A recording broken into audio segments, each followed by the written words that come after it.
What's going on, everybody? This is going to be a remake of one of our older videos. It's going to be the How to Trade Fibonacci video. We're going to talk about the basic concepts behind Fibonacci trading. We're going to talk about the levels that I like to use and a few tips and tricks here and there. So we're going to start off with the freehand drawing, and then I'll go into some actual examples using the S&P 500 futures. Let's start off with the freehand drawing. So basically, when we like to use Fibonacci is when we have impulses. So what I mean by an impulse is when you have a very strong price movement in one direction, right? That can either be to the downside or that can be to the upside. So we like to grab Fibonacci by taking those point of origins of that move. So for example, if we have a very strong impulse to the upside here, the point of origin would be the low of that move. And we want to take it to wherever it starts to kind of distribute or where it starts to pull back to the downside. Let's say we have an impulse up here. We have a very common bull flagging pattern.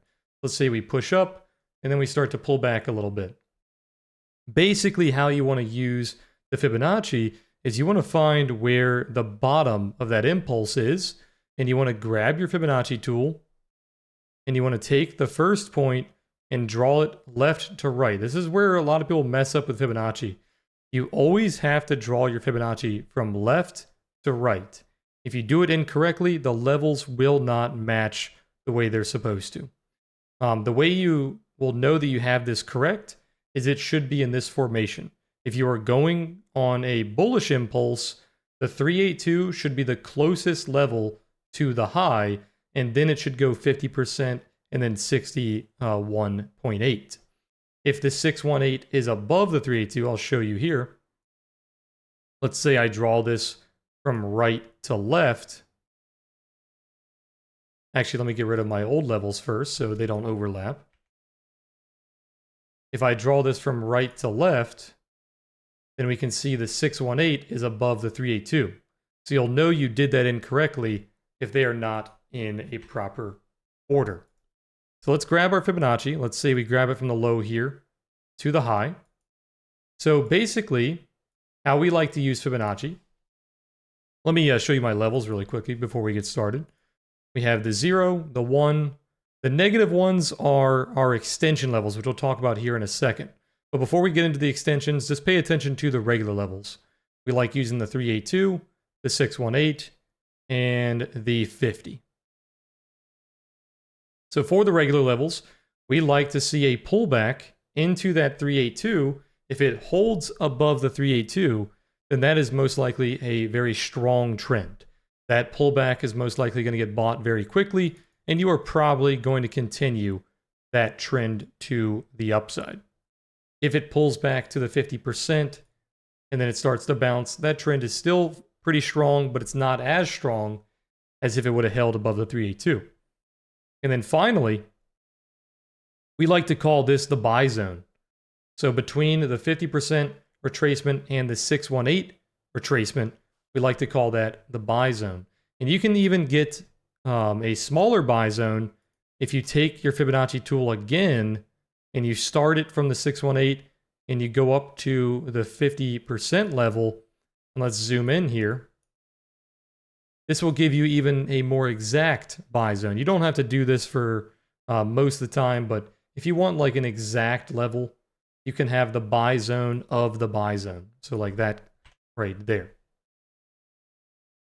So we have the buy zone between the 50 and the 618, and then we have an even tighter level, the buy zone of the buy zone, if you want a more exact level to watch on that pullback. So as long as the retracement stays above the 682, or sorry, the 618, excuse me, then you are most likely going to continue that trend upward. It's probably just not going to be as strong as if it were to stay above the 382.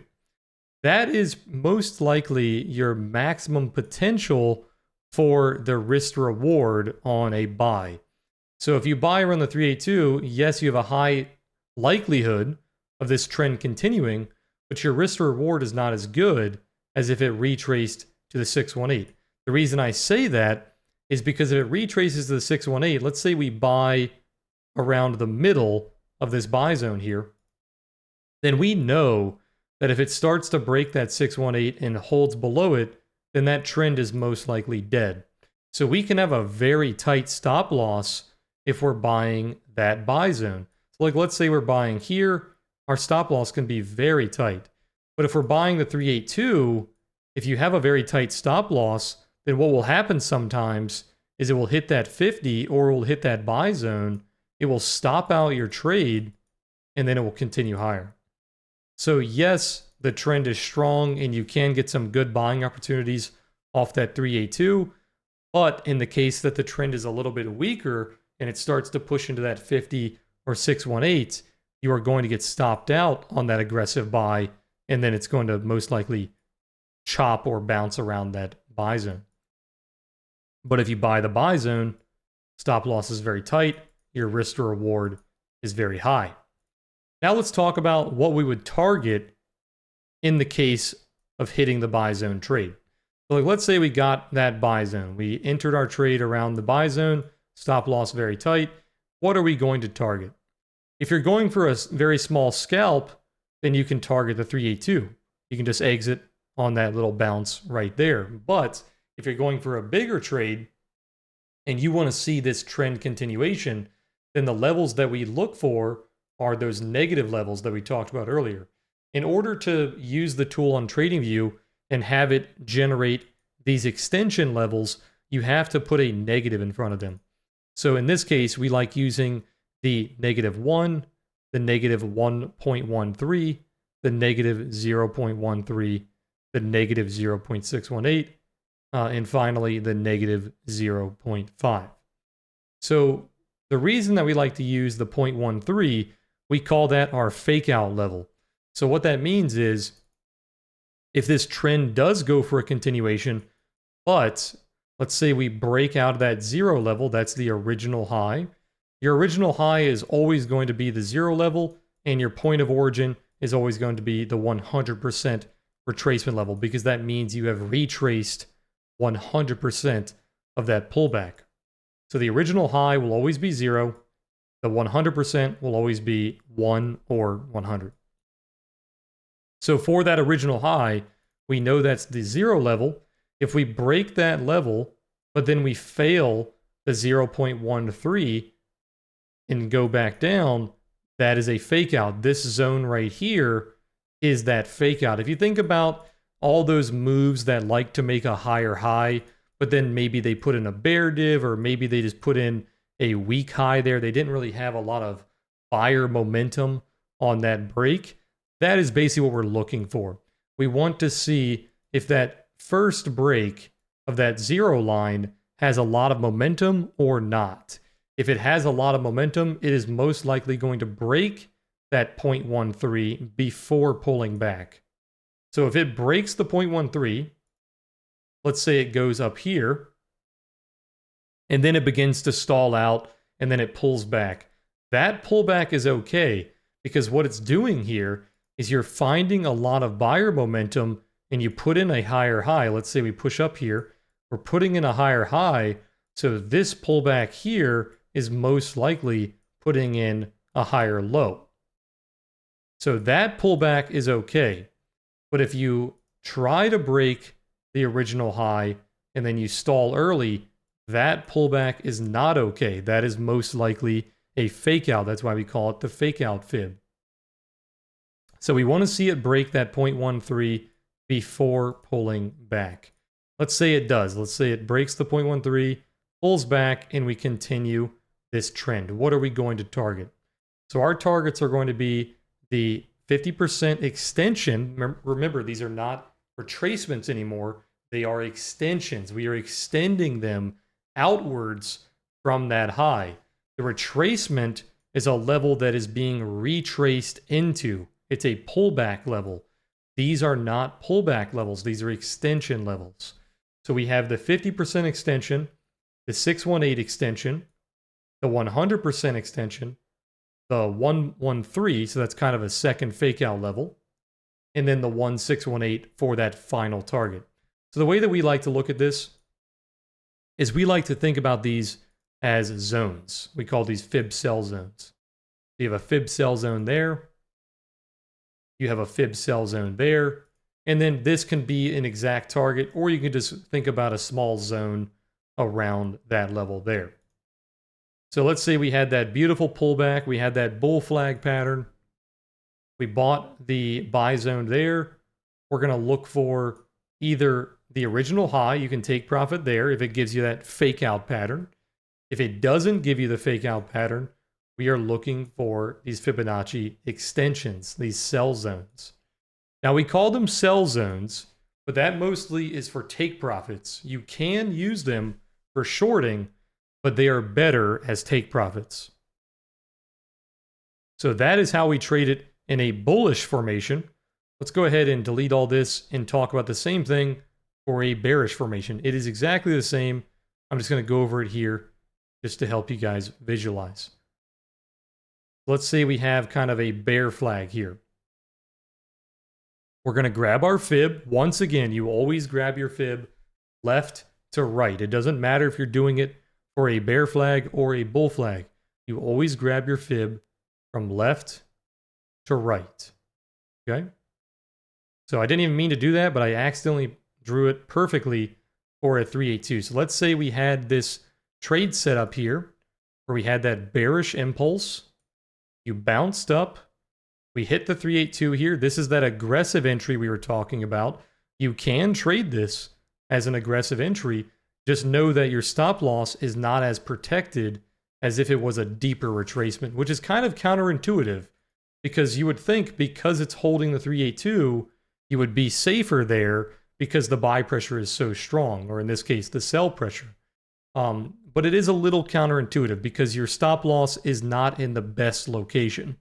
But if you take it as a sell zone, so like let's say that same theory that we talked about earlier, between that 50% and that 618, that gives you that sell zone there. If you take it as a sell zone, your stop loss is in a better location because there is typically more value when you get closer to that point of origin. So there's more value protecting your trade there, and it's just typically a tighter stop loss, so you're not risking as much. But okay, so same thing here. This would be the fake out zone between that 0 and 0.13. And then we have the extensions to the downside here. We have that 50%, 618. That would be our first, in this case, buy zone, Fibonacci buy zone, because we're selling here. And then the second buy zone would be right here. And then your final target would be the 1618. Okay, now that we've done the freehand drawing, let's go ahead and use ES here. We're going to go to our continuous contract. Just ignore my drawings here. This is for our day-to-day trading. We're going to go to the daily, and let's go back to a few of these sell-offs here. Okay, so using the high of 23 as one of our examples here, if I were to grab a bearish fib here, I would grab it from this high to this low. Now, a lot of people would ask, do you use wicks? Do you not use wicks? That's really a personal preference.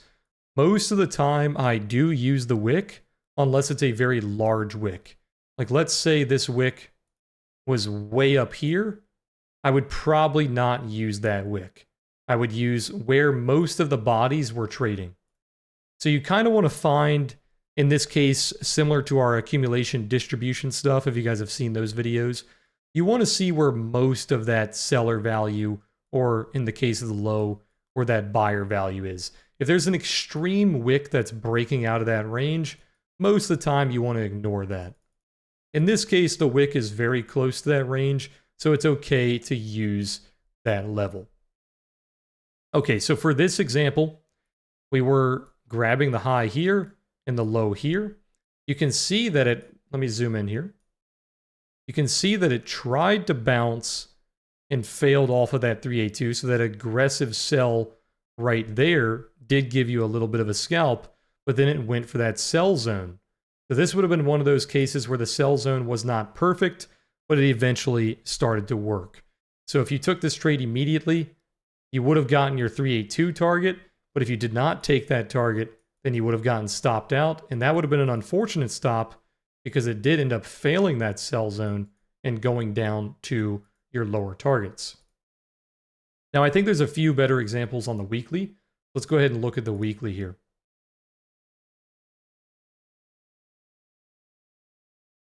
So let's use the COVID low. Let's go ahead and look at this COVID Fibonacci and see how this one worked. This is not a great example because this price was very heavily manipulated by the Fed. But let's just say if we grab the high here to the COVID low, how would we have traded this? So originally, the first pullback would have been into, let me turn off my magnet here. It would have been into the 382, which tried to work, but then it failed. So your second sell attempt would have been the sell zone right here. Once again, failed. So this is how you would flip a fib. So in this case here, we were continuously breaking that 618. Once the 618 is broken, there are some people that like to use the 786 fib.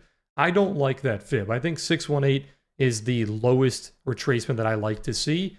Once it breaks that 618, as we can see here, that trend is dead. So like in this case, that downtrend is dead in my opinion.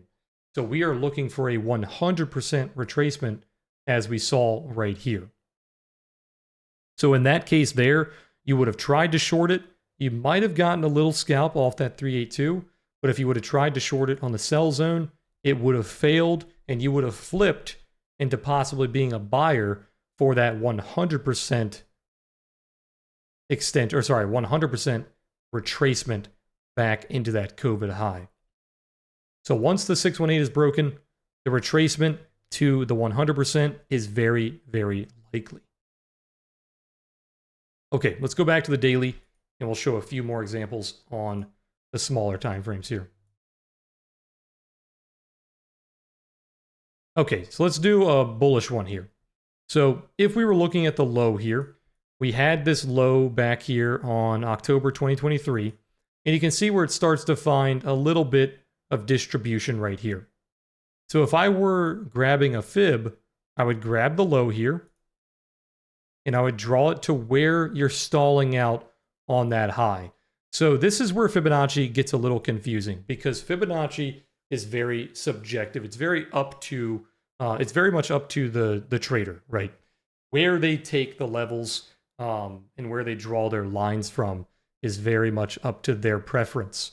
So Fibonacci is never going to be exact, which is why we like to think about everything with Fibonacci as a zone, not an exact level, because it's very hard to determine where all of these traders are pulling their levels. If you were to show me this fib, you grab the low here and then you grab the high here, I'd say that's perfectly fine. But some traders, they might grab the high here. And it changes the Fibonacci levels a little bit. But in both cases, I think it's okay. What I typically do is I look for where the distribution kind of started. Where did it start finding that sell pressure? So in this case, it really started finding the sell pressure on that wick right there because we can see these two candles are still pretty weak. So in most cases, I would probably be grabbing this candle right here. But like I said, if you grab that high, it really doesn't matter. So in this case here, you don't get your extension, or sorry, your retracements. You never had your retracements to the 382, the 50, or the 618. So this is a very bullish breakout.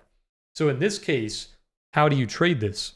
Well, like we said earlier, if it breaks the 0.13, the fake out fib, before going back down and putting in that retracement, it is bullish. It is very strong. So this candle right here, breaking that fake out level before pulling back, you had a little pullback on the doji there, it is very bullish. So as long as that happens, you can look to be a breakout trader into your Fibonacci sell zones, as we talked about earlier. So those two sell zones could have been targets, and that 1618 could have been a target, which in this case, it was a very good level. You had a little bit of bearish value building up around that first sell zone, not a whole lot around the second one, and then that final target there, you had a lot of bearish value building up in that case as well. So that is how you would trade it if you did not pull back to your retracement levels. You kind of have to be more of a breakout trader, not a pullback trader in that case.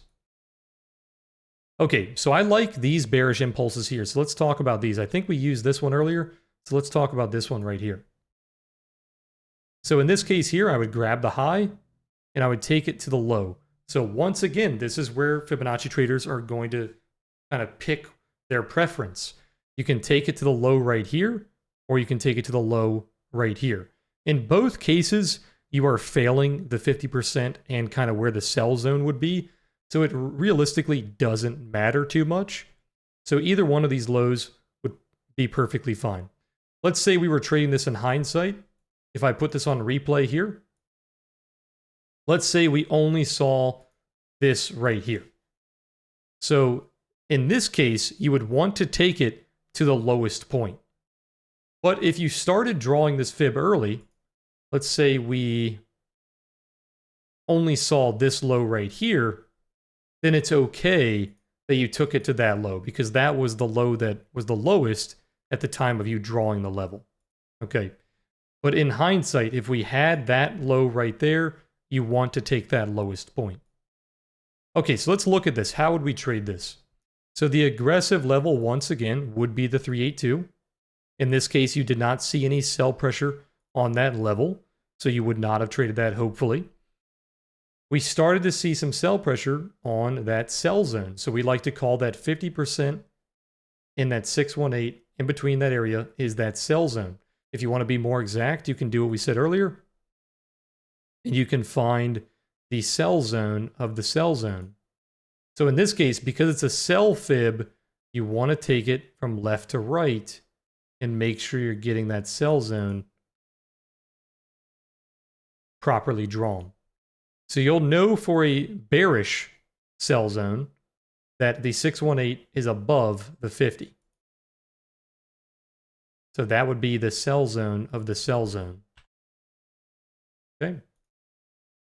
Like I said, you don't have to be that exact, but if you're one of those traders that likes to be as close as possible, that is how we do it. Okay, so let's let this play. And you can see right there, the sell zone of the sell zone is failing perfectly.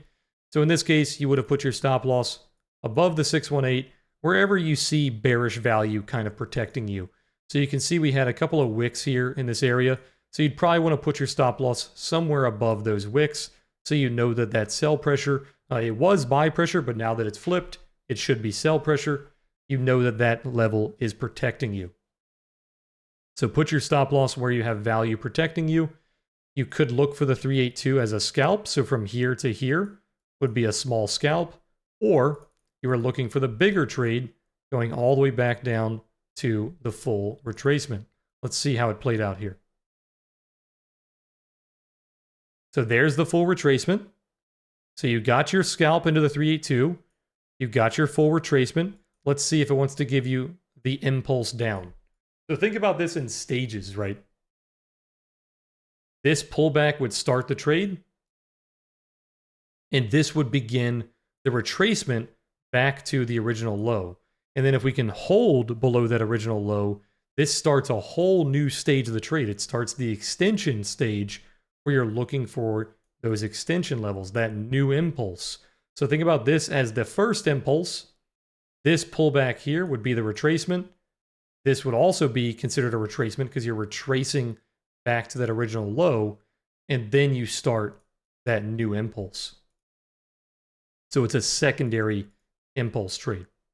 Okay, so let's see if it has enough momentum to continue that impulse. Okay, so in this case here, this is a rare example of we were able to break the fake out level. So this was not a fake out, but it ended up retracing and actually generating a lot of buyer value back into that original low. So it's kind of a sweeping formation, kind of a deviation from the original value, and now you're retracing back into that value. So I would not consider this a fake out. This was in no way a fake out from the original low, but it's creating kind of a deviation from that level. This wouldn't bother you too much because if you traded this properly, this should not make you lose any money, right? You're just losing profit. So in this case here, if you sold, you could have taken a small profit of the 382. You could have taken profit at the full retracement into the low. Could have taken profit on the fake out level. You just missed your buy zones there to take profit on the extension. But as soon as that started wrapping back, then hopefully that would have trailed you out on the way up. There's no way you should have allowed this to go all the way back to your original entry. That's just bad trading. So yes, in this case here, the extension levels did not work. This became a deviation back into that value. Okay, so what I wanted to show you here is once a Fibonacci level has been used, you typically do not want to use that level again. So in this case here, we had this pullback, this impulse. So we're grabbing our fib from here to here. Then the fib was used on this level right here. We don't want to continue trying to use that fib on this level here, because what's actually happening is this is creating a new impulse. This was our original impulse from that fib. Here is another leg here, but this leg right here is starting an impulse up, right? So we don't want to use a bearish Fibonacci level in a bullish impulse. How you would actually use this is by flipping this. Let's go ahead and get rid of these levels. You would actually use this as a bullish fib. And I think this is the same example we used earlier. Because this is starting a new impulse, you do not want to use that old Fibonacci level. You want to start a new fib following the trend. You don't want to keep using those older levels. But all right, guys, this video is getting a little bit longer than I was hoping, so we're going to go ahead and call it there. If you guys have any questions on this Fibonacci technique, just feel free to put them in the comments below. I'm going to leave my settings up for you guys here at the end, just so you guys can see them. If you want to match my settings on TradingView, there you go. Make sure to put the negative in front if you want to use the extension levels. If you guys enjoyed this video, hit that like button. Make sure to subscribe, and I'll see you guys in our next one. Peace, guys.